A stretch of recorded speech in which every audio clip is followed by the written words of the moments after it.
안녕하세요. 축구 전문 기자 한준입니다.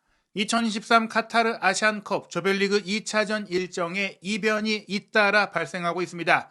일본의 이라크전 패배에 이어 대한민국 대표팀이 요르단과 2조 2차전에서 2대2 무승부를 기록했는데요. 이로 인해 16강 진출 조기 확정에 실패했습니다. 캡틴 손흥민 선수의 선제골로 앞서 나갔음에도 요르단에 2대1로 역전까지 허용하며 패배 위기에 몰리기까지 했는데요. 가까스로 2대2 동점골을 터뜨리면서 승점을 얻어냈고 여전히 조 1위로 16강에 올라갈 수 있는 가능성은 남겨놨지만 여러모로 역시나 아시안컵 우승이 쉽지 않다라는 뼈아픈 교훈을 얻었던 경기였습니다. 대체 요르단과의 경기 무엇이 문제였는지 경기 주요 장면을 통해 분석해드리도록 하겠습니다.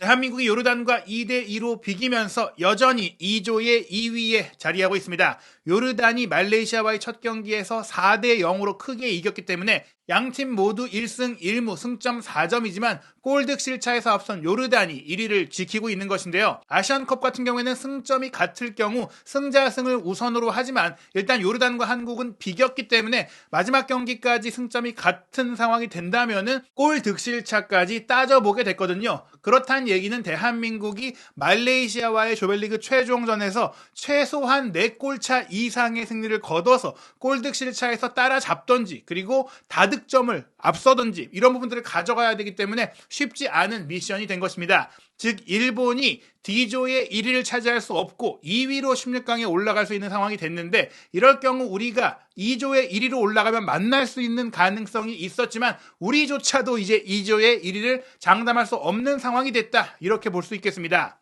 경기 전체 기록을 보면 우리가 65.6%로 볼 점유율에서 앞섰고 슈팅 숫자도 23대 12로 거의 2배 가까이 많았지만 중요한 것은 결정력과 파괴력, 효율성이었는데요.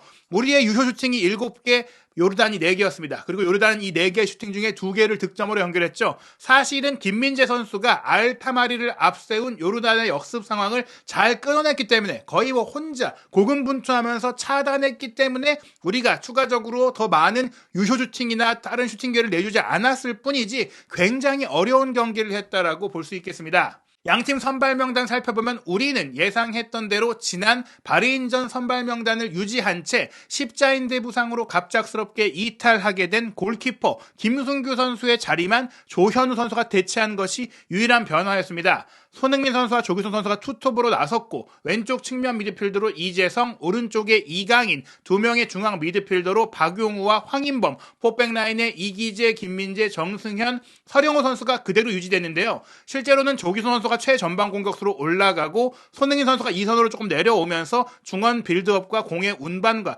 플레이메이킹까지 맡아주면서 폭넓게 움직였어요. 그럴 수밖에 없었던 것이 후방에서 공을 전개시키고 또 중원 장악을 펼치면서 경기를 풀어갈 수 있는 그런 플레이들이 잘 안 됐거든요. 요르단의 전방 압박이 굉장히 강하게 이어지다 보니까 손흥민 선수가 공을 잡을 수 없고 경기에 영향을 미치기 어려운 상황이 되다 보니 손흥민 선수가 많이 내려와서 플레이를 하게 됐는데 그로 인해서 사실은 또 최전방에서의 결정력 문제가 드러났던 정말 어떻게 대응을 해도 손흥민 선수의 최대치를 끌어내기 어려웠던 동료들의 플레이가 아쉬운 부분들이 있었습니다.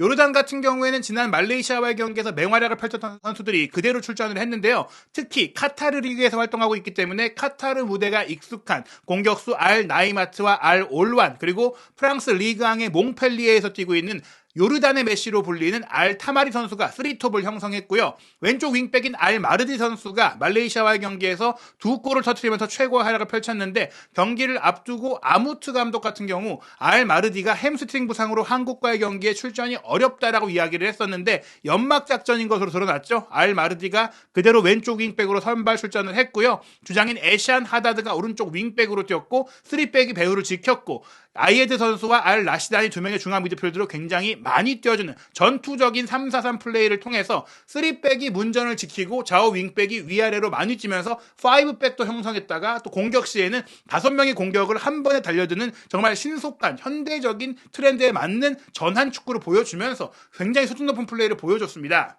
경기 초반에는 한국이 분위기를 주도했어요. 3분 만에 이제 중앙 지역에서 이재성 선수가 넘겨준 공을 손흥민 선수가 이어받아서 황희범 선수에게 주고 황희범 선수가 다시 오른쪽에 있는 이강인 선수에게 패스를 넘겨주는 사이드를 이동하면서 부드럽게 패스 플레이가 이어진 끝에 이강인 선수가 왼발 중거리 슈팅을 가져갔는데 이 슈팅이 골대 옆으로 빗나갔거든요. 이 장면 이후에 한국이 바로 선제골을 넣게 됐는데요. 전반 4분 황인범 선수의 스루 패스를 받은 손흥민 선수가 확실하게 수비 뒤에서 달려 들어가면서 공을 확보했고 골키퍼와 1대1 상황을 맞이한 상황이었는데요. 주장인 에샨 하다드 선수의 태클이 있었고 이 태클에 손흥민 선수가 넘어졌습니다. 애초에는 주심이 정상적인 태클이다, 공만 따는 것이다라고 판단을 했지만 VAR 신호가 왔고 저희가 봤을 때도 분명히 손흥민 선수가 먼저 공을 건드렸고 하다드의 태클은 손흥민 선수의 다리만 건드렸지 공을 건드리지 못한 것들이 명확했거든요. 그렇기 때문에 주심도 온필드 리뷰를 통해서 이 장면은 페널티킥이 맞다라고 판정을 정정했고 손흥민 선수가 이제 키커로 나서서 전반 10분에 이 페널티킥을 성공시켰는데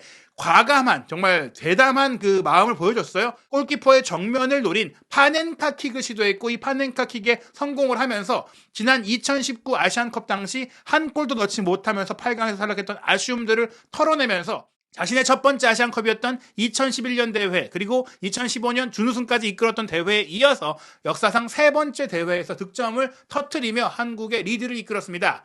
이 장면 이후에도 한국이 계속해서 공격적으로 좋은 플레이들을 보여줬는데요. 전반 19분 같은 경우에는 오른쪽 측면에서 이강인 선수가 특유의 이제 어깨 페인팅을 통해서 수비 한 명을 흔들어 놓고 또 두세 명의 추가적인 수비 견제까지 풀어놓고 본인이 수비를 몰아놓은 이후 왼쪽 측면에서 침투하던 이재성 선수에게 전환 패스를 보내줬거든요. 이 상황에서 이재성 선수가 문전 왼쪽에서 좋은 기회를 맞이했어요. 직접 오른발로 슈팅을 할 수 있었고 문전 근거리에 있던 조규성 선수에게도 패스를 할 수 있었고 뒤에 있던 손흥민 선수에게도 패스할 수 있었는데 아무래도 본인의 주발이 왼발이고 특히 손흥민 선수는 완벽하게 비어있는 데다가 조규성 선수 같은 경우에는 오프사이드에 걸릴 수 있는 위험성도 있었기 때문에 한 템포 생각하고 손흥민 선수에게 뒤로 빼줬거든요. 하지만 이 순간 이미 요르단 수비수들이 각도를 좁혔고 손흥민 선수가 슈팅하는 곳 앞을 온몸으로 달려들면서 막아냈기 때문에 손흥민 선수가 슈팅을 가져갔지만 수비의 블로킹에 막혀서 무산되고 말았습니다. 빠른 시점에 추가골이 나왔더라면 우리가 조금은 이 경기를 쉽게 풀어갈 수 있었을 텐데요. 이 기회를 놓친 이후 요르단이 첫 번째 위협적인 장면을 만듭니다. 전반 21분에 주장 에샨 하다드의 롱스로인을 알타마리 선수가 문전 우측에서 이어받자마자 빠른 타이밍에 왼발 슈팅을 가져간 것을 조현우 선수가 가까스로 선방했는데요. 이어서 전반 29분에는 프리킥 상황에서 알마르디가 시도한 오른발 프리킥 슈팅이 직접 골문 안으로 날아갔고 구석 쪽으로 향한 이 날카로운 슈팅을 조현우 선수가 선방으로 막아냈습니다. 요르단의 공격이 거세지고 있는 가운데 또한 요르단은 한국의 공격과 반격을 거친 플레이, 약간 이제 사전에 차단하는 이런 플레이를 통해서 끊어내고 좀 기싸움에서 주도권을 가져가려는 모습을 보였거든요. 특히 29분에 알라브 선수 같은 경우에는 의도성을 꼭 있다라고 보기가 명확하진 않았지만 동중볼 경합 상황에서 황인범 선수를 이제 팔꿈치로 가격하면서 경고를 받는 장면도 있었어요. 그러다가 전반 34분에 우리가 또 한 번 상대의 전방 압박에 흔들리는 모습이 있었는데 특히 이날 경기에서는 좌우 풀백이 상대의 윙백과 상대의 측면 공격수의 압박이 들어왔을 때 압박을 피하고 풀어내지 못하고 빌드업에 실패하면서 차단된 장면들이 굉장히 많이 나왔습니다. 특히 전반 34분에는 오른쪽 풀백인 서령호 선수가 공을 알 올완 선수에게 빼앗긴 이후 알 올완이 나이마트에게 주고 나이마트가 다시 알 올완에게 내주는 원투 패스에 이어서 알 올완의 슈팅이 이어졌지만 이 슈팅이 빗나갔기에 망정이지 실점할 수 있었던 위기가 펼쳐졌거든요. 그리고 이후에 이어졌던 세트피스 기회에서 우리가 결국에는 동점골을 내주고 말았는데요. 전반 36분에 알 마르디가 올린 오른발 코너킥을 박용호 선수가 수비수인 알라브 선수가 문전 반대편 파포스 쪽에서 대기하고 있자 이 선수를 앞에서 이제 막기 위해 몸을 좀 던졌고 그런 과정 속에서 헤더로 잘라내려고 했는데 이게 자책골로 이어지고 말았습니다. 그런데 왜 박용호 선수가 이렇게 허술하게 자책골을 내줄 수밖에 없었느냐? 사실은 알라브 선수를 커버하던 선수가 김민재 선수였는데 그 앞쪽에서 정승현 선수라든지 뭐 서령호 선수 등이 이 공중볼 싸움에서 좀 불안한 모습들을 보였고 앞에서 이제 뛰어오른 선수를 막기 위해 본인이 뛰쳐나가면서 헤더 커트를 하려고 했는데 이 공을 빠뜨리고 말았어요. 그러다 보니까 갑작스럽게 본인이 혼자서 아랍을 막아야 했던 박용호 선수가 순간적으로 이제 멘탈이 흔들렸고 집중력을 잃으면서 일단 머리를 갖다 대고 말자, 잘라내자 이렇게 움직이다가 자책골을 내주고 말았거든요. 더 큰 문제는 이렇게 자책골을 내준 이후에 박용호 선수의 플레이 자체가 더욱더 흔들리면서 우리의 수비가 더욱더 큰 위기를 겪었다라는 것인데요. 이 장면 이후 전반 43분에는 우리가 이제 좋은 위치에서 프리킥 기회를 얻었고 손흥민 선수의 오른발 프리킥 슈팅이 수비 벽을 맞고 살짝 빗나갔는데 이게 수비 벽을 안 맞았다라는 판정이 나오면서 코너킥을 얻지 못했고요. 그러다가 후반 추가 시간 5분에는 요르단이 이제 날카로운 역습을 보여줬는데 요르단의 메시로 불리는 이 알타마리 선수가 멋진 드리블 돌파로 뒷공간을 치고 들어갔어요. 근데 이 드리블 돌파를 김민재 선수가 끝까지 따라갔고 또 하나 중요했던 것은 김민재 선수가 붙어서 몸싸움을 하면서도 페널티 에어리어 안쪽까지 들어왔는데 파울을 범하지 않고 견제만 해주면서 차단하는 대단한 그 수비 기술을 보여줬거든요. 이렇게 위기를 넘겼으나 2분 뒤인 전반 추가 시간 7분에 우리가 역전골을 허용하고 말았는데요. 이 과정 속에서 알 올완 선수가 알타마리에게 패스한 상황, 여기서 알타마리의 슈팅을 정승현 선수가 막아냈는데 뒤로 흐른 공을 알 나이마트가 빠른 타이밍에 오른발 슈팅으로 가져간 것이 골대 앞에서 조현우 선수의 앞에서 바운드 되면서 구석으로 빨려 들어갔습니다. 말씀드린 대로 조현우 선수 앞에서 바운드가 됐기 때문에 조현우 선수가 막기 쉽지 않은 상황이었는데 정작 문제는 뒤로 흐른 공에 대해서 알 나이마트가 슈팅을 할 때 아무도 이 배후에 있는 선수를 막아내지 못했다. 수비형 미드필드인 박용호 선수가 커버했어야 되는 상황이었는데 1차적으로 알타마리가 슈팅할 때 박용호 선수가 이 슈팅을 굳이 따라갈 필요가 없었다. 뒤에 오는 선수를 커버하고 주변에 어떤 선수들이 있는지 파악하고 이 선수의 앞을 누가 또 잘라낼 수 있는지 동료들은 누가 있는지를 파악했다면 신중하게 수비 포지션을 밟을 수가 있었는데 그냥 공만 따라서 움직인 거예요. 알타마리가 공을 잡고 슈팅하려고 하니까 쫓아가고 그러다가 뒤로 공이 흘렀을 때 그제서야 돌아서니까 알 나이마트가 편안하게 슈팅을 할 수 있었던 것이죠. 이 부분은 결국에는 자책골을 기록한 이후 박용호 선수가 조금은 정신을 차리지 못하고 집중력이 흔들렸던 모습들이 단적으로 드러났던 장면인데요. 전반전이 추가 시간이 꽤 많이 주어진 가운데 우리에게 또 하나의 결정적인 기회를 놓친 상황이 있었는데요. 전반 추가 시간 10분에 황인범 선수의 패스를 받은 이기재 선수가 왼쪽 하프 스페이스 안쪽으로 들어와서 직접 공을 치고 들어간 이후 강력한 왼발 슈팅을 때렸거든요. 이 슈팅을 요르단 골키퍼가 선방했지만 골대 앞에 도사리고 있던 조규성 선수에게 딱 흘렀고 골키퍼와 확실한 1대1 기회였는데 조규성 선수가 이 상황에서 슈팅을 바운드로 때리면서 심지어 바운드로 때린 슈팅이 크로스바를 훌쩍 넘어가는 말도 안 되는 있을 수 없는 극악한 골 결정력을 보이면서 결정적인 동점골 기회를 놓치고 말았습니다. 2대1로 뒤진 채 전반전을 마쳤는데요. 우리가 53%의 점유율로 전반전에 근소 우위를 점하긴 했지만 슈팅 숫자는 8대8이었고 심지어 유효 슈팅은 오히려 요르단이 3개, 우리가 2개밖에 안 될 정도로 결정력이 부족했습니다. 그리고 빅찬스는 말씀드린 그 전반 막판 우리에게만 한 차례 있었는데 조규성 선수가 그 기회를 놓쳤다라고 할 수 있는 전반전이었습니다. 이러다 보니까 후반전에 변화가 필요했고 우리가 끌려가는 상황이다 보니까 상대가 이제 후반전은 지키면서 역습할 거라는 예상을 할 수가 있었죠. 일본과 이라크의 경기 양상과 비슷하게 전개될 수가 있었기 때문에 클린스만 감독이 후반전 시작과 함께 2명의 선수를 교체했는데요. 바리엔과의 경기에 교체로 들어와서 좋은 플레이를 보여줬지만 훈련 도중에 경미한 부상이 있었던 오른쪽 풀백 김태환 선수가 이기재 선수 대신 들어오면서 서령호 선수가 왼쪽으로 이동했고요. 박용호 선수가 중앙 지역에서 굉장히 많이 흔들렸기 때문에 패스 능력이 뛰어나고 공격 전개력이 뛰어난 홍현석 선수를 투입하면서 총 공세에 가까운 변화를 줬습니다. 이러한 가운데 54분 실제로 교체 투입의 효과가 나왔는데요. 김태환 선수의 크로스 패스를 받은 조규성 선수가 수비를 등진 상태에서 손흥민 선수에게 패스해줬고 손흥민 선수 역시 왼쪽 측면에서 본인 쪽으로 수비가 몰려있자 배후 공간에 있던 황인범 선수에게 툭 밀어주면서 중거리 슈팅까지 나왔는데 이 슈팅이 골대 옆으로 빗나가면서 무산이 됐습니다. 67분에도 이제 김태환 선수의 패스를 받은 이강인 선수가 이제 오른쪽 하프 스페이스 지역에서 왼발 중거리 슈팅을 강력하게 때려봤지만 요르단 골키퍼의 선방에 막혔고요. 클린스만 감독은 조규성 선수가 후반전에도 경기력을 살리지 못하고 오히려 더욱더 부진한 모습들을 보이다 보니까 68분 오현규 선수를 투입하고 조규성 선수를 뺐고요. 이재성 선수 역시 조금 체력적으로 힘든 모습들을 보였기 때문에 슈투트가르트의 정경 선수를 투입하면서 공격 라인의 젊은 피 그리고 빠른 선수들을 투입을 했습니다. 이런 공격적인 교체 속에서 요르단은 사실은 라인을 내리고 밀집 수비를 할 거라고 생각을 했는데 우리의 후방 빌드업의 약점들을 계속해서 공략하면서 또 라인을 높여서 오프사이드 트랩도 정밀하게 사용하면서 효과적으로 체력을 많이 쓰지 않으면서 우리를 통제하는 전술적으로 뛰어난 모습을 보였습니다. 70분 같은 경우 황인범 선수가 사이드 배후 공간으로 뛰어들어가는 손흥민 선수를 향해서 스루 패스를 연결했는데 요르단 선수가 손흥민 선수를 따라가는 척하면서 황인범의 패스가 나오는 그 순간 앞으로 전진해서 오프사이드 트랩을 만드는 모습이 기가 막혔거든요. 이날 경기 내내 요르단의 전방 압박 밀도와 오프사이드 트랩 밀도가 굉장히 좋았다. 결국에는 수비 전술이 굉장히 뛰어났고 조직력도 굉장히 좋았고 우리 선수들의 패턴 플레이를 굉장히 잘 분석했다는 것을 볼 수 있는 플레이들이 많았습니다. 이러던 가운데 73분 또 한 번 요르단의 전방 압박이 성공하면서 수비 지역에서 김태환 선수가 전개한 패스를 알 라시드가 빼앗아 내자마자 바로 중거리 슈팅을 때린 것을 조현우 선수가 간신히 막아내는 장면이 있었고요.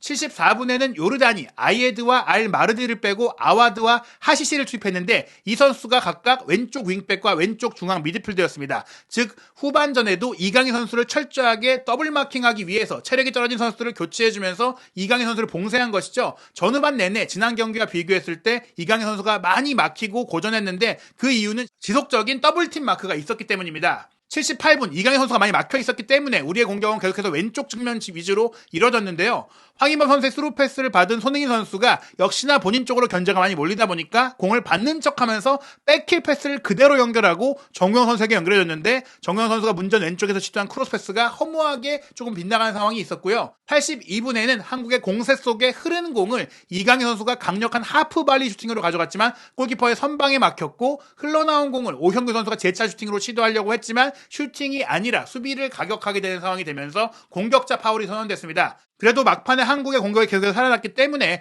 요르단은 선수 교체를 통해서 시간도 보내고 수비 체력도 보강했는데요. 84분 공격수인 알 나이마트와 미드필더 알 라시다를 빼고 사데와 알 와다트를 투입하면서 지키기에 돌입을 했고요. 이런 가운데 또 지키기만 한 게 아니었어요. 강한 전방 압박이 유지됐는데 86분 김민재 선수의 헤더 패스가 황인범 선수에게 향했는데 교체로 들어온 아와드 선수가 이 공을 따낸 이후 중거리 슈팅을 때려서 쐐기골까지 노리는 장면들이 있었습니다. 하지만 결국에는 우리가 계속해서 공격을 멈추지 않았고 추가 시간 1분에 김태환 선수가 특유의 속도를 살린 오른쪽 돌파에 이어서 빠른 타이밍에 올린 크로스 패스가 결실을 맺었는데요. 이 크로스 패스를 니어 포스트에서 오형규 선수가 헤더로 슈팅으로 연결하려고 했지만 빗맞았어요. 하지만 다행히도 반대편에 위치해 있던 손흥민 선수 쪽으로 패스 연결이 됐고 여기서 손흥민 선수가 침착하게 뒷공간에서 프리 상태에 있던 황희범 선수에게 패스를 밀어줬고 여기서 황희범 선수의 슈팅이 알 아라브를 맞았지만 굴절되면서 상대의 자책골이 되면서 우리가 극적인 2대2 동점골을 기록했습니다. 상대가 시간 지연도 많이 했고 또 경기가 중단된 시간도 꽤 있었기 때문에 후반 추가 시간이 11분 가까이 주어졌는데요.